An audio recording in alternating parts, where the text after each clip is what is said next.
Hi hello నమస్తే. నేను మీకు నా స్టైల్లో వీట్ రవ్వ ఉప్మా చేసి చూపిస్తాం. ముందుగా ప్యాన్లో ఆయిల్ వేసుకొని వేడెక్కాక పీనట్స్ వేసి వేయించుకోండి. నెక్స్ట్ ఇందులోకి 1 స్పూన్ శనగపప్పు, మీకు ఇష్టమైతే కొంచెం మినపప్పు, కాజు కూడా యాడ్ చేసుకోవచ్చు. అలానే 1/2 స్పూన్ ఆవాలు వేసి ఫ్రై చేయండి. ఇందులో కొంచెం జీలకర్ర, 2 పచ్చిమిర్చి, అల్లం తరుగు వేసి వేయించుకోవాలి. కొంచెం కరివేపాకు వేసి ఫ్రై అయ్యాక మనం కట్ చేసి పెట్టుకున్న క్యారెట్ అండ్ బీన్స్ని వేసుకొని ఫ్రై చేయండి. ఇక్కడేదో మిస్ అయింది కదా, ఆనియన్స్ అండి.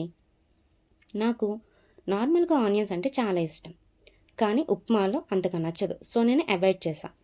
మీరు మాత్రం స్కిప్ చేయకుండా యాడ్ చేసుకోండి. మీకు ఇలాంటి హ్యాబిట్ ఉంటే తప్పకుండా కమెంట్ చేయండి. అలానే కొంచెం సాల్ట్ అండ్ పసుపు వేసి మనం వెజ్జెస్ అని 5 మినిట్స్ మగ్గనివ్వాలి. నెక్స్ట్ ఇందులోకి 1 కప్ రవ్వకి 2 కప్స్ ఆఫ్ వాటర్ వేసి మంటని హై ఫ్లేమ్లో పెట్టుకొని వాటర్ని బాయిల్ చేసుకోండి. నీళ్ళు మరుగుతున్నప్పుడు ఈ స్టేజ్లోనే సాల్ట్ టేస్ట్కి తగ్గట్టు అడ్జస్ట్ చేసుకొని రవ్వని యాడ్ చేసుకొని ఒక్కసారి మిక్స్ చేసుకొని లిడ్ పెట్టి ఒక 5 మినిట్స్ మగ్గనివ్వాలి. నెక్స్ట్ మళ్ళీ మనం మధ్యలో ఒక్కసారి లిడ్ ఓపెన్ చేసి మళ్ళీ రవ్వని పైకి కిందకి అడ్జస్ట్ చేసుకొని మళ్ళీ ఒక 5 మినిట్స్ మగ్గనిస్తే మనకి టేస్టీ అండ్ హెల్తీ రవ్వ ఉప్మా రెడీ అయిపోతుంది.